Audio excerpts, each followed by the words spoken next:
कि भाई कैसे सिलेबस कंप्लीट होगा और साथ में इसको हम लोग कैसे कवर करेंगे, तो आपको घबराने की बिल्कुल जरूरत नहीं है, क्योंकि ये वीडियो सिर्फ आपके लिए कि जो पेपर आ रहा है आईसी बोर्ड का वो क्या है, थोड़ा सा लेंदी आ रहा है। लेंदी इन द सेंस क्या हो रहा है कि अगर आपकी प्रैक्टिस नहीं है, ठीक है, एक अच्छी प्रैक्टिस नहीं है, तो क्वेश्चंस क्या हो रहे हैं, बच्चों के छूट रहे हैं, नहीं है, ठीक है। तो बट घबराने की जरूरत नहीं है, आपके लिए मैं हूं। और आप जब लगातार कॉन्टिन्यूअस वीडियो को देखते रहोगे तो आपको समझ में आ जाएगा कि हम लोग बिल्कुल सही ट्रैक। जय हिंद दोस्तों, welcome back to the channel. एक बार फिर से आपका स्वागत है इस नए वीडियो में। आज की वीडियो की शुरुआत इस तरह से करते हैं। अगर आप इस बार आईसी बोर्ड में बोर्ड का एग्जाम देने जा रहे हैं, वो भी मैथ्स का पेपर, और आपको मैथ्स से डर लग रहा है, तो आपके लिए वीडियो है।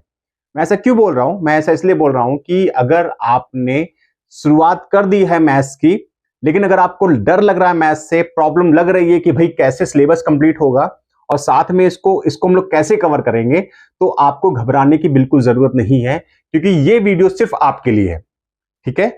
अच्छा, बिफोर स्टार्ट मैं आपको एक बात बताना चाहता हूं कि आप सबसे पहले जो आपके सीनियर्स हैं, जो आप इस बार जिन्होंने 12th का पेपर आईसी बोर्ड का दिया हुआ है, उनसे बात करिएगा, तो आपको एक बात समझ में आएगी कि जो पेपर आ रहा है आईसी बोर्ड का वो क्या है, थोड़ा सा लेंदी आ रहा है। लेंदी इन द सेंस क्या हो रहा है कि अगर आपकी प्रैक्टिस नहीं है, ठीक है, एक अच्छी प्रैक्टिस नहीं है, तो क्वेश्चंस क्या हो रहे हैं, बच्चों के छूट रहे हैं। और अगर क्वेश्चन छूटेंगे तो फिर आप पूरे मार्क्स गेन करने आप इसकी पॉसिबिलिटी ही नहीं कर सकते। आप सोच ही नहीं सकते कि आपको 80 आउट ऑफ 80 आपको मार्क्स मिल जाए। तो आपको लेंदी पेपर को बहुत ही अच्छे से टैकल करना है, और लेंदी के साथ साथ अगर पेपर थोड़ा टफ भी आ गया तो भी प्रॉब्लम हो जाएगी। तो हमको दोनों पॉसिबिलिटी लेके चलनी है, ठीक है। तो बट घबराने की जरूरत नहीं है, आपके लिए मैं हूं। और आप जब लगातार कॉन्टिन्यूअस वीडियो को देखते रहोगे तो आपको समझ में आ जाएगा कि हम लोग बिल्कुल सही ट्रैक पे चल रहे हैं। पेपर चाहे लंदी आ जाए, चाहे पेपर आपका हार्ड आ जाए, जैसा ही पेपर आ जाए, हमको पूरे मार्क्स गेन करने, 80 आउट ऑफ 80 गेन करने हैं, ठीक है। चलिए वीडियो को स्टार्ट करते हैं, वीडियो को समझते हैं कि आपकी क्या स्ट्रैटेजी होगी हमारी आपकी मिलके कि आपको पूरे मार्क्स मिल जाए। तो सबसे पहले बात कर लेते हैं कंटेंट की, बात कर लेते हैं सिलेबस की, बात कर लेते हैं सिलेबस। देखिए, टारगेट 80 आउट ऑफ 80 मार्क्स का है। 80 मार्क्स का पेपर होता है, आपको ये क्लियर होना चाहिए, ठीक है। लेंदी हो चाहे कोई फर्क नहीं पड़ेगा यार, ठीक है। देखो, अब इसमें सेक्शंस होते हैं, 3 सेक्शंस होते हैं, section A, section B, section C. आपको पता ही होगा, लेकिन मैं आपको थोड़ा सा बता देता हूं कि स्ट्रैटेजी में सब चीजें आती हैं।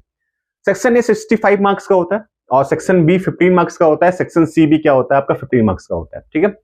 अब आपके लिए सेक्शन ए कंपलसरी होता है, चाहे वो कॉमर्स के बच्चे हो, चाहे वो साइंस ग्रुप के बच्चे हो, जिन्होंने मैथ्स ऑप्ट की हुई है, तो उनके लिए सेक्शन ए कंपलसरी है। सेक्शन ए में आपको कोई भी नहीं, आपको करना ही करना है। सेक्शन बी और सी में ऑप्शन होता है। सेक्शन बी और सी में क्या, आप इन दोनों में से कोई एक सेक्शन कर सकते हो, ठीक है। मोस्टली क्या करते हैं, जो कॉमर्स के बच्चे होते हैं वो सेक्शन सी ही ऑप्ट करते हैं, क्योंकि सेक्शन बी से उनको ज्यादा कोई मतलब होता नहीं है। लेकिन साइंस के बच्चे के पास भी ऑप्शन होता है कि वो सेक्शन बी और सी में से कोई एक ऑप्शन क्रिएट कर सकते हैं, कोई एक पार्ट ले सकते हैं, ठीक है। आपकी मर्जी। देखो, हम लोग पढ़ना सब कुछ है, हम लोग को सारा पार्ट पढ़ना है, सिलेबस का सारा पार्ट पढ़ना है। लास्ट में जब हम लोग प्रैक्टिस करेंगे, आफ्टर अक्टूबर हम लोग जब प्रैक्टिस करने आएंगे, मॉडल पेपर प्रैक्टिस करेंगे और भी चीजें प्रैक्टिस करेंगे, तो आपको वहां पे डिसाइड करना है कि आपको सेक्शन बी लेना है कि सेक्शन सी लेना है, ठीक है। नॉलेज पॉइंट ऑफ व्यू से इंपॉर्टेंट है, मार्क्स पॉइंट ऑफ व्यू से इंपॉर्टेंट है। ये स्ट्रैटेजी जो है, ये डिसीजन जो है, आपको उस टाइम पे लेना पड़ेगा आपके, ठीक है। क्लियर है? अभी से मत मन बैठा लेना कि सेक्शन बी करना है, सेक्शन सी करना, वो अलग चीज है।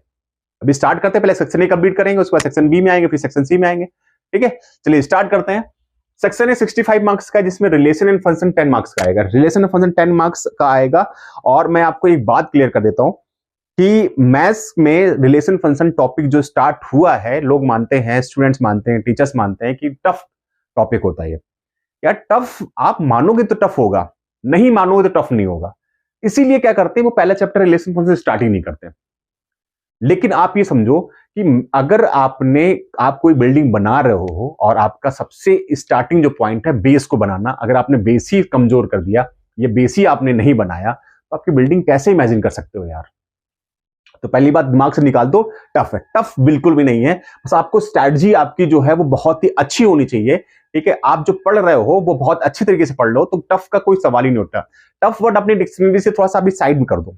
डिक्शनरी आपके पास जो होगी यहाँ पे कहीं पे स्टोर होगा, ठीक है, उसको साइड कर दो, ठीक है। टफ नहीं है, मानो इस बात को, क्योंकि बिना रिलेशन फंक्शन के हम लोग बहुत सारी चीजें नहीं कर सकते। तो पहला टॉपिक आपका क्या होगा, रिलेशन फंक्शन होगा। रिलेशन फंक्शन 10 मार्क्स का आएगा। Relation function inverse trigonometric function इसमें इंक्लूड होता है, और रिलेशन फंक्शन में मैं आपको बताऊंगा एग्जैक्टली कि किस तरह के क्वेश्चन आपको कैसे बन सकते हैं। हम लोग प्रैक्टिस करेंगे क्वेश्चंस की, सारे पार्ट करेंगे, जिस तरह के टाइप्स बनते हैं सारे टाइप्स हम लोग करेंगे। ठीक है, उसके बाद आईटीएफ में आएंगे, आईटीएफ इनवर्स ट्रिग्नोमेट्री फंक्शन में आएंगे। उसमें आपको प्रिंसिपल वैल्यू करना है, कुछ प्रॉपर्टीज करना है इनवर्स को लेके, ठीक है, फॉर्मूले यूज करना है, सारा का सारा हम लोग करेंगे। ठीक है, आप आईसीएससी बोर्ड के लिए स्पेशली वीडियो बनेगी। ठीक है, ये 10 मार्क्स का आने वाला है, इंपॉर्टेंट पार्ट है, इसको समझना है। दूसरा एल्जेब्रा में आते हैं। एल्जेब्रा में दो टॉपिक है आपका, मैट्रिक्स एंड डिटर्मिनेंट है। मैट्रिक्स मेथड, इस डिटर्मिनेंट वाले पार्ट में एक पार्ट होगा मैट्रिक्स मेथड का। मैट्रिक्स मेथड वो आपका 6 नंबर में आने वाला, जो आपका मैक्सिमम 6 मार्क्स यहां पे दिख रहा नहीं दिख रहा, 6 नंबर में क्वेश्चन आने वाला है। तो यह आप मान के चलना। मैं आपको एग्जैक्टली बता भी सकता हूं कि जो बोर्ड एग्जाम में आपका किस सेक्शन में किस क्वेश्चन में कौन सा क्वेश्चन फंस सकता है, मैं आपको वो फॉर्मेट बता सकता हूं। ठीक है, तो लास्ट तक बने रहिएगा वीडियो में। जब एग्जाम देने जाएंगे अक्टूबर नवंबर के स्टार्ट, जब मैं आपको बताऊंगा, चैट से बताऊंगा, फॉलो करवाऊंगा, तब आपको क्लियर हो जाएगा कि हाँ मैं सही बोल रहा था। ठीक है, तो मैट्रिक्स मेथड का एक क्वेश्चन 100% आने वाला है और बहुत ध्यान से करना है। इसके अलावा भी बहुत सारे क्वेश्चन हैं, सिमेट्रिक को प्रूविंग करने वाला पार्ट हो गया, एडजॉइंट निकालना है, इनवर्स निकालना है, और भी सारी चीजें हैं, हम लोग उसको देखेंगे। ठीक है, ध्यान से देखेंगे उसको। ठीक है, उसके बाद क्या है आपका कैलकुलस वाला पार्ट है। कैलकुलस पार्ट बहुत इंपॉर्टेंट है, 32 मार्क्स गेन करेगा। इसका मतलब ये 40% मार्क्स आपका टोटल पेपर का ये कवर करेगा।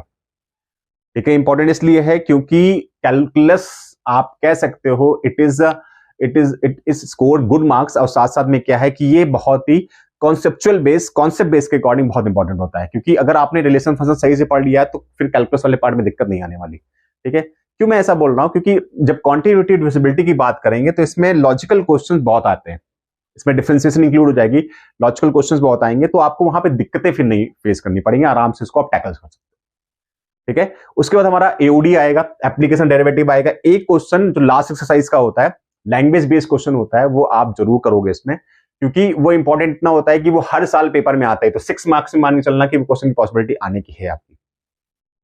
ठीक है, 6 मार्क्स के क्वेश्चन आने की पॉसिबिलिटी है। ठीक है, नेक्स्ट पार्ट क्या है आपका इंटीग्रल्स है। इंटीग्रल्स मतलब integration, indefinite integration, definite integrations में है। एक क्वेश्चन आप मान के चलना कि ये 6 मार्क्स में आने वाला है। क्यों मैं ऐसा बोल रहा हूं, क्योंकि इंटीग्रल एक पार्ट ऐसा है कि जो टफ भी है, इजी भी है। मानने को टफ है, इजी तो हमेशा मानना पड़ेगा आपको, क्योंकि मैथ्स पढ़ने जा रहे हो। ठीक है, मैथ्स से डरना नहीं है यार, क्योंकि अगर डरना स्टार्ट कर दिया मैथ्स से तो प्रॉब्लम है।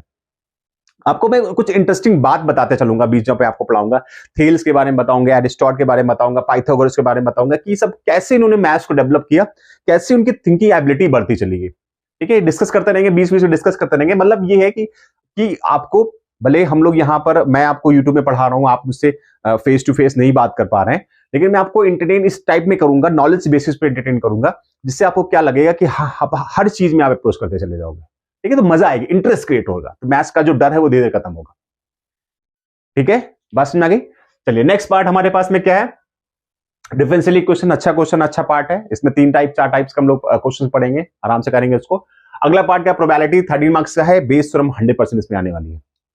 बेस थ्योरम 6 मार्क्स में या 4 मार्क्स में 100% बेस थ्योरम आने वाली। टोटल प्रोबेबिलिटी भी आ गई, इसको लोग डिस्कस करेंगे, इंपॉर्टेंट पार्ट है, बहुत इंपॉर्टेंट है, इसको करना ध्यान से हम लोग।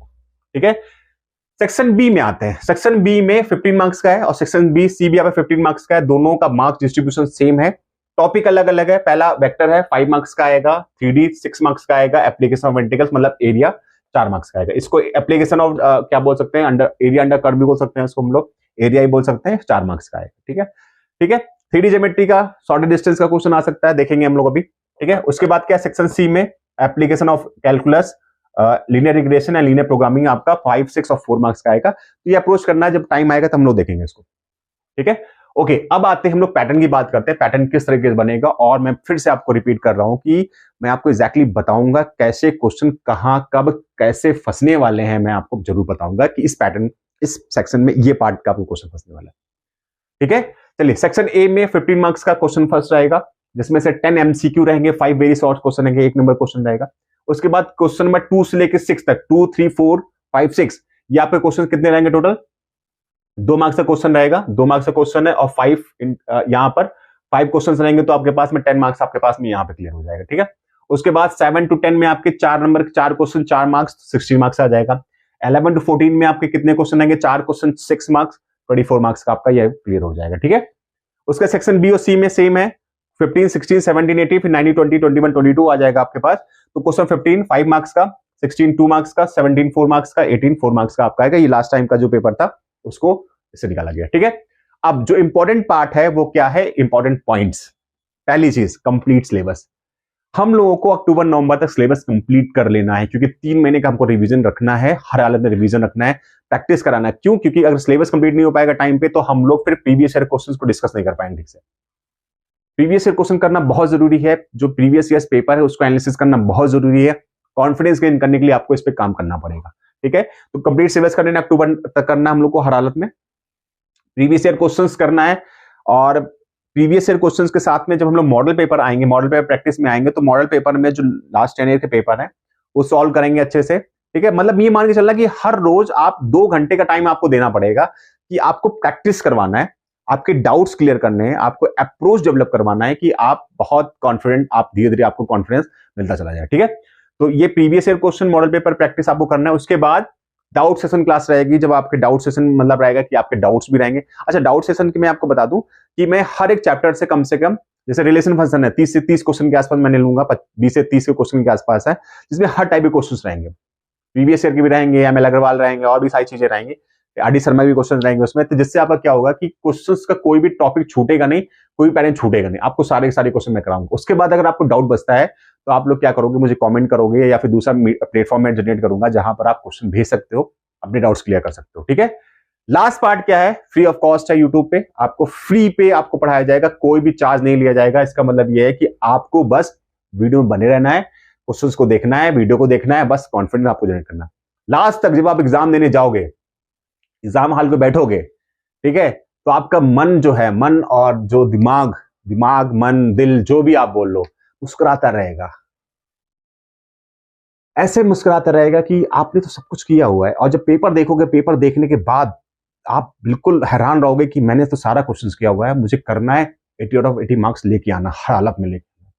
जो हम लोगों ने स्ट्रैटेजी फॉलो किया, जो हम लोगों ने प्लान किया, वो जो हर चीज को करना है हम लोगों को, ठीक है। अच्छा, बैच कब से स्टार्ट हो रहा है? बैच स्टार्ट आपका हो रहा है 22 अप्रैल से स्टार्ट हो रहा है। 22 अप्रैल से बैच स्टार्ट हो जाएगा, ठीक है। इवनिंग टाइम में बैच रहेगा, आपको वीडियोस मिलती रहेंगी, ठीक है। आप वीडियो देखते रहिएगा, कोई भी इशू है आप कमेंट करिएगा, ठीक है। तो फिर मैं मान लूँ आप हम मेरे साथ में हैं, ठीक है। चलिए फिर मिलते हैं हम लोग नेक्स्ट वीडियो में, जो कि 22 अप्रैल से आपको मिलना स्टार्ट हो जाएगी। और वीडियो अच्छी लगी, वीडियो को लाइक करिएगा, चैनल को सब्सक्राइब करिएगा। मिलते हैं next video, till then bye bye.